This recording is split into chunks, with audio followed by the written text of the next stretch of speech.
Okay, good morning everyone. तो previous lecture में हम लोगों ने जो सेल का लास्ट लेक्चर जो शुरू किया था, प्रीवियस सेकंड लास्ट लेक्चर शुरू किया था, दैट वाज सेल डिवीजन। ठीक है, तो सेल डिवीजन में आगे बढ़ते बढ़ते हम आ गए थे सेल साइकिल पे।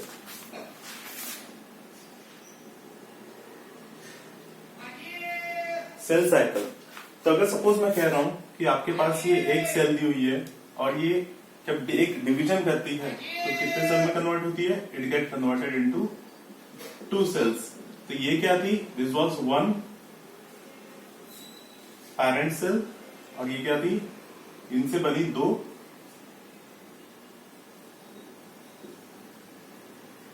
Daughter cells. ठीक है, आफ्टर 1 सेल डिवीजन। ओके, तो ये हो गया एक सेल डिवीजन। तो सेल डिवीजन और सेल साइकिल में जो प्रोडक्ट है वो सेम ही है। देखो कैसे, अगर मैं इस सेल डिवीजन को एक साइक्लिक फॉर्म में स्टडी करूं, मान लो कि ये वो साइकिल है,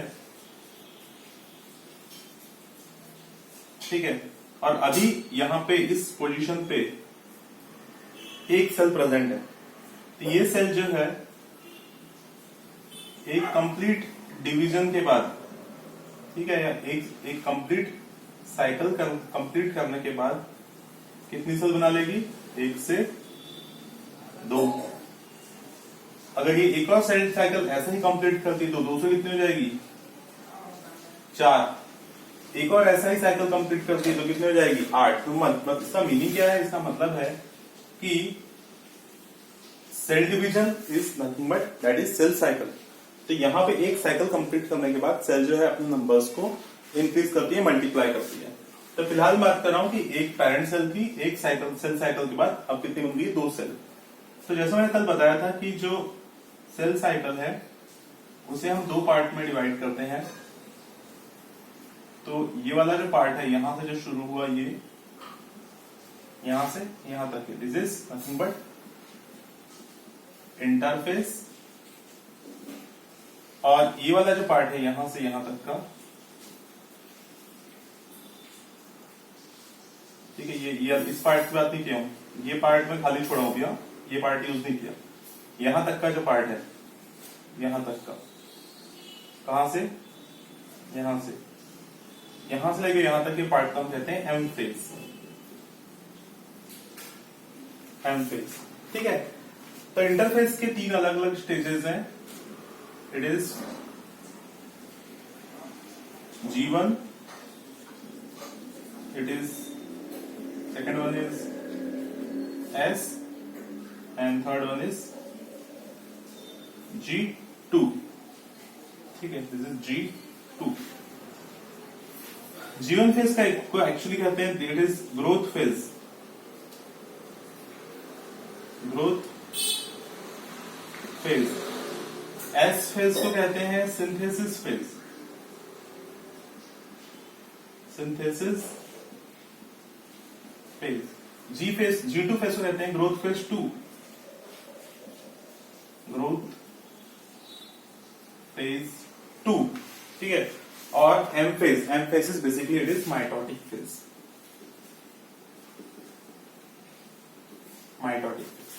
ओके, तो ये साइकिल जो है कंटिन्यू चलते रहता है। इसका सीक्वेंस क्या है इसका? It is G1, S, G2 and last में M, ठीक है। M फेज के बारे में, और तो M फेज कंप्लीट होने के बाद ये जो फेज दिख रहा है, ये वाला, ये जो तुमको मैंने पार्ट दिखाया है जहां पे M फेज भी नहीं है और इंटरफेस भी नहीं है, इसे कहते हैं G0 फेज। G0 फेज ऐसे ही कहते हैं, रेस्टिंग फेज। तो ये G0 फेज और रेस्टिंग फेज वो होता है here cell do not divide, ठीक है। तो इस फेज में सेल डिवाइड नहीं होने वाली, मतलब यहां से लेके यहां तक के सेल डिवीजन कंप्लीट चलता रहेगा और यहां पे शांत हो जाएगा, कुछ नहीं होने वाला। तो मैं इसको ऐसा लिख सकता हूं, अगर एग्जांपल के लिए बोलूं, स्किन सेल जो है डिवाइड्स इन एवरी 30 डे। इसका मतलब क्या है कि 29 दिन क्या है, G0 फेज है, और जो 30th डे है वहां पे क्या होगा, सेल डिवाइड। इसका मतलब देखो समझ लो, यहां से लेके यहां तक जाने में कितना दिन लगा, मान लो 1 दिन लगा, ठीक है। और यहाँ पे सेल एक बार एक से दूसरा बन गई, तो यहाँ पे सेल क्या है, यहाँ पे अब सेल 29 दिन तक के कुछ नहीं करेगी, जैसे की वैसी रहेगी। मान के जो स्किन की सेल है, ठीक है, स्किन सेल आज डिवाइड हो गई, तो अगले 29 दिन ऐसे ही रहेगी, 30वें दिन फिर सेल डिवीजन के प्रोसेस को शुरू किया जाएगा। ओके, तो G0 फेज का बहुत ज्यादा इंपॉर्टेंस है। अगर मान के चलो G0 फेज जो है ये ना होता तो क्या होता, ये स्किन है मान लो,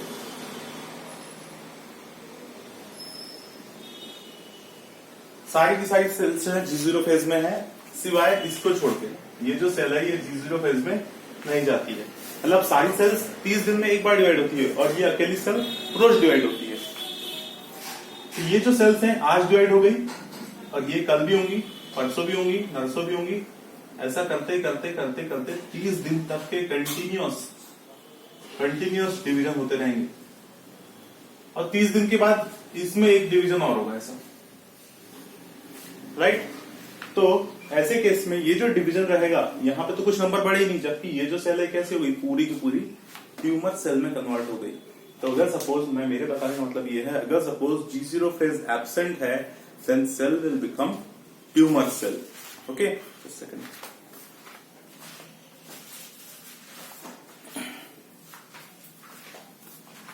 क्लियर ना पॉइंट वाला, कि सेल ट्यूमर सेल में तब कन्वर्ट होगी जब सेल जो है रेस्टिंग फेज में रुकेगी नहीं और कंटिन्यू डिवाइड होती रहेगी।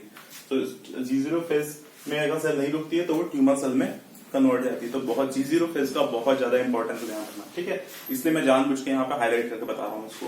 तो ये अलग अलग सेल डिवीजन, सेल साइकिल के फेजेस हैं, जिसमें हमने अलग अलग देखी जो इवेंट्स देखे हैं। तो बेसिकली सीक्वेंस समझ लो क्या है। यहां से इंटरफेज में देखो, इंटरफेज जो है इसको मैं बोल सकता हूं it is a preparatory phase.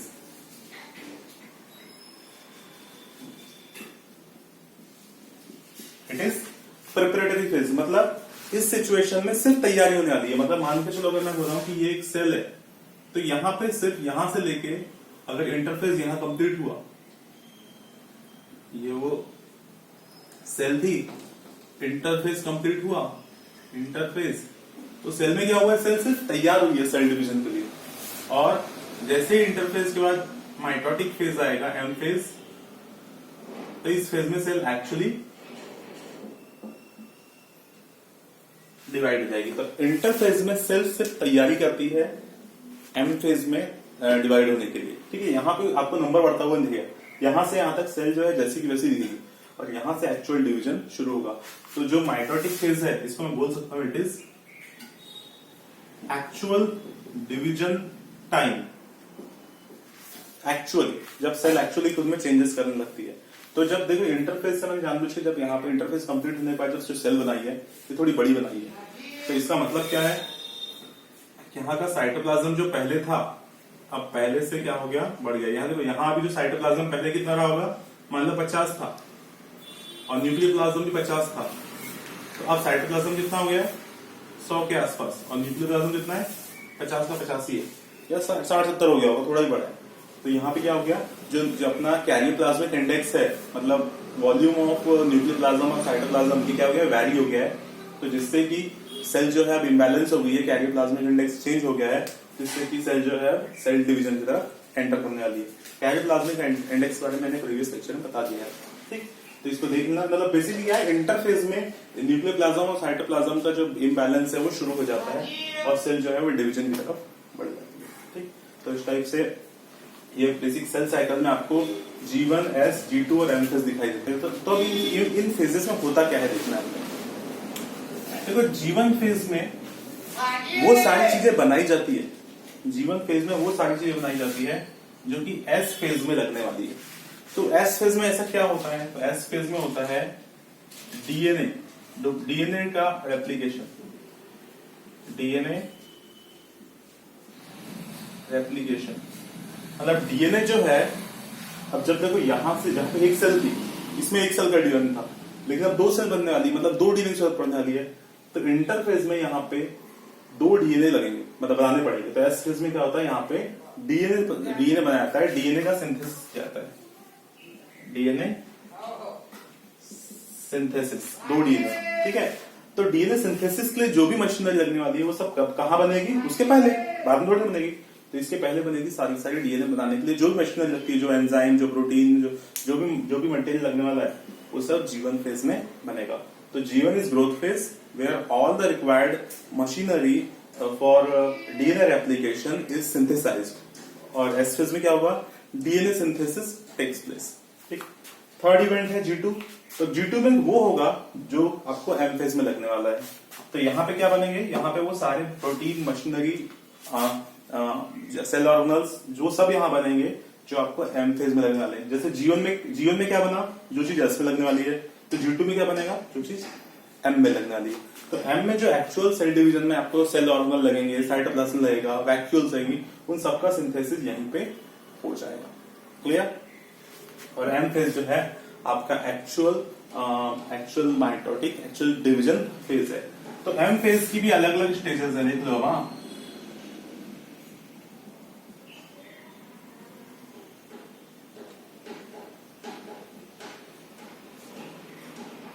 एक काम करते हैं अपन, एम फेज की स्टेजेस को ना अलग से बनाते हैं, यहाँ थोड़ा सा गड़बड़ हो जाएगी,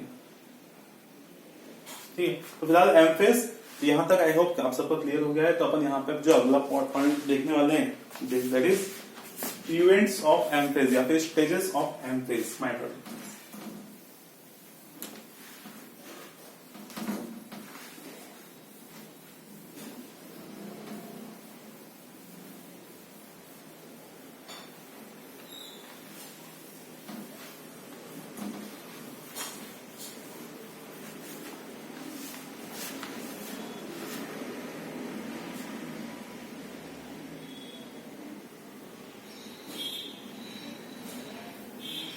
तो एम फेज की अलग अलग स्टेजेस हैं। तो उसमें अलग अलग स्टेजेस में आती है प्रोफेज,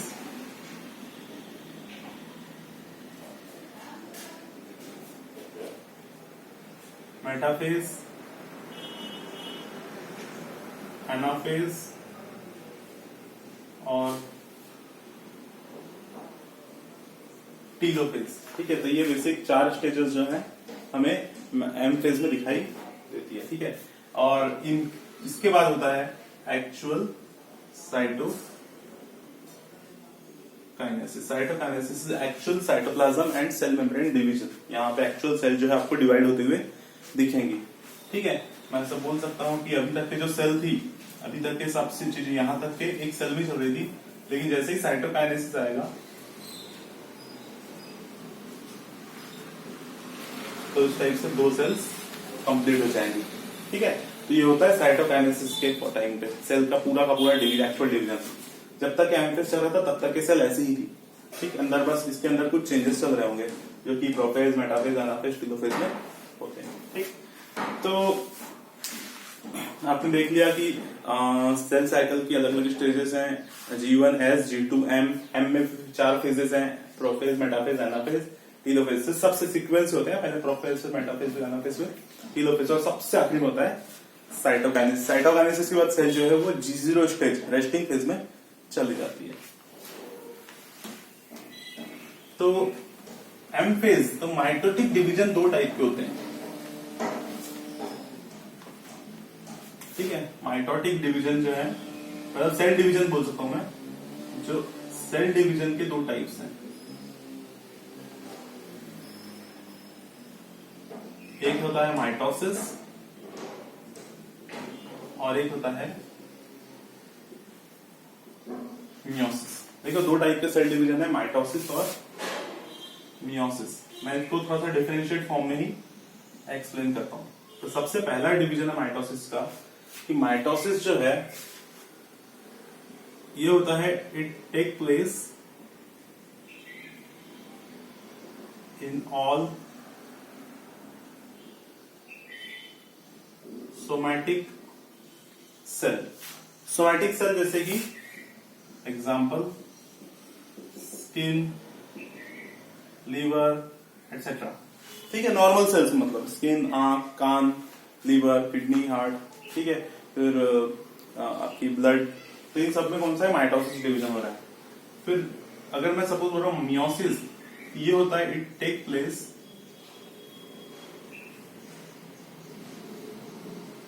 इन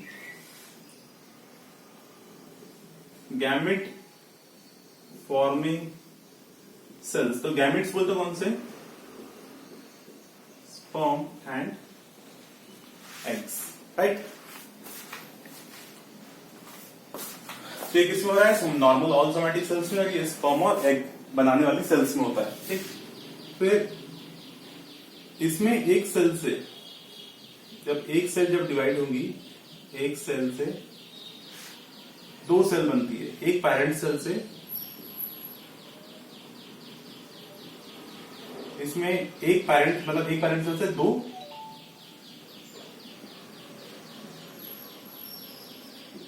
डॉटर सेल बन रही है, जबकि इसमें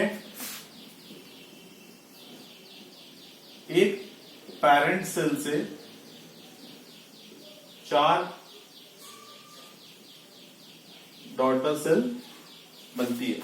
ठीक है, तो जो मियोसिस है, माइटोसिस है, इसमें अगर एग्जांपल के लिए बोलूं, इसमें 46 क्रोमोसोम है ह्यूमन में।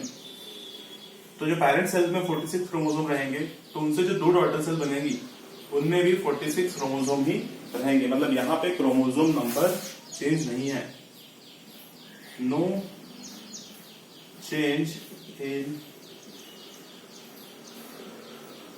Chromosome number. जबकि यहां पे क्या होगा, यहां पे जो क्रोमोसोम 46 क्रोमोसोम पेरेंट सेल में रहेंगे, तो जो डॉटर सेल बनेगी इसमें 23 ही बचेंगे। तो यहां पे क्या है, क्रोमोसोम नंबर बिकम हाफ। ठीक है, मतलब जो डिप्लॉइड सेल थी ये कैसी थी, this is diploid cell 2n, ये कैसी रहेगी, ये भी 2n ही रहेगी। लेकिन यहां की जो डिप्लॉइड सेल है वो बन जाएगी haploid 1। Okay,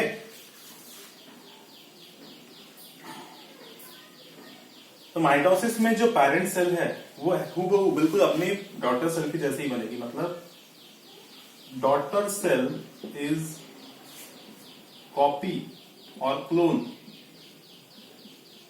of parent cell.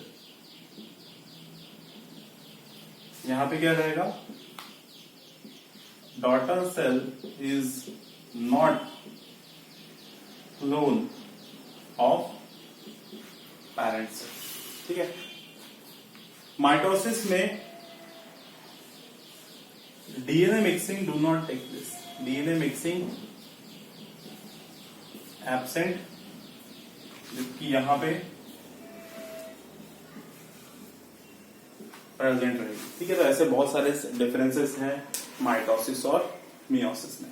I hope कि आपको यहाँ पे सेल डिवीजन में दोनों टाइप जो है माइटोसिस और मियोसिस क्लियर हो गए होंगे। तो सबसे ज्यादा यहाँ पे जो दो पॉइंट तुमको याद रखने हैं ये वाले। ठीक है, कि क्रोमोसोम नंबर एक तो इसमें चेंज नहीं होंगे, उसमें चेंज होंगे, और डीएनए मिक्सिंग जो है वो इसमें होगी, उसमें नहीं होने वाली। ठीक है, और इसमें एक सेल से दो सेल बनती है और इसमें एक सेल से चार सेल बनने वाली है। ये बेसिक डिफरेंस अपने को याद रखना है। बहुत ज्यादा एग्जाम में आपको काम नहीं है, लेकिन आपको पढ़ाते पढ़ाते मैंने सेल डिवीजन के टाइप्स पे पढ़ा दिए। ठीक,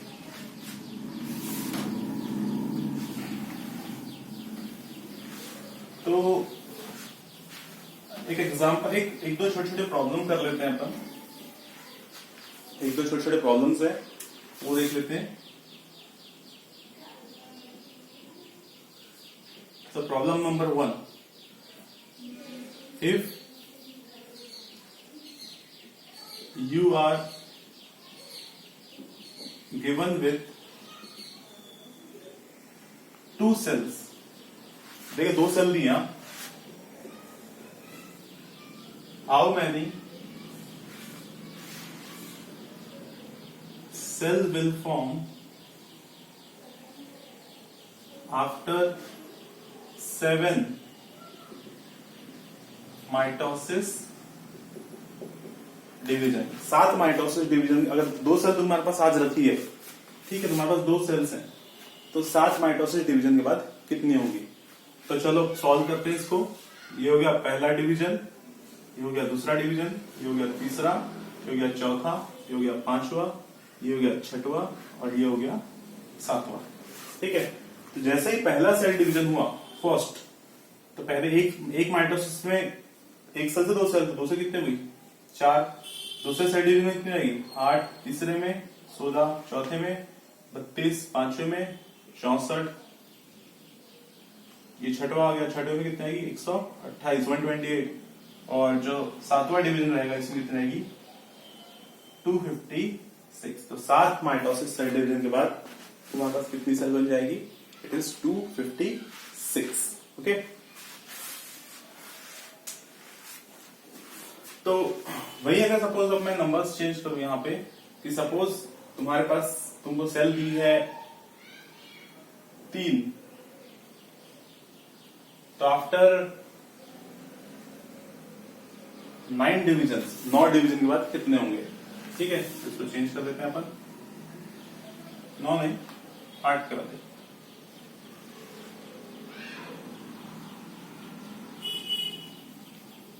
ठीक है, मतलब पहले सेल कितनी हुई थी? 3। पहला सेल डिवीजन हुआ कितने हुई? 6। दूसरा सेल डिवीजन हुआ कितनी हुई? 12। तीसरा सेल डिवीजन हुआ कितना हुई? 24।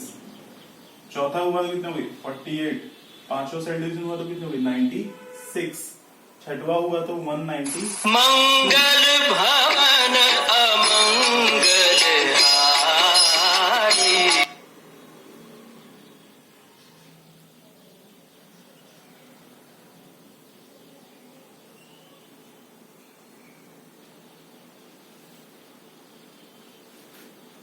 ठीक है, और सातवां सेल डिवीजन होगा तो कितनी जाएगी? It will be 384। एक और सेल डिवीजन होगा तो कितनी होगी? It will be 768। ठीक है, तो ये 7, this one be 8 cell division बाद इतनी स्टेज, इतनी सेल्स हो जाएगी। तो इस टाइप से आपको छोटे मोटे प्रॉब्लम्स जो है कभी कभी पूछे जा सकते हैं। तो आपको हमेशा याद रखना है कि सेल डिवीजन पूछा कौन सा है? माइटोसिस पूछा है।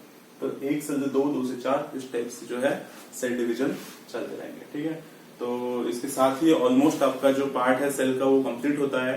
और अगर सपोज कुछ रह गया होगा तो फ्यूचर में कवर कर लिया जाएगा। और जो भी इससे रिलेटेड, सेल डिवीजन से रिलेटेड जो भी डाउट होंगे वो आप आज शाम को अपनी लाइव क्लास में पूछ सकते हैं। ठीक है, तो आज यही रुकते हैं, इसका बाद का पार्ट जो है नेक्स्ट लेक्चर में देखेंगे। Thank you.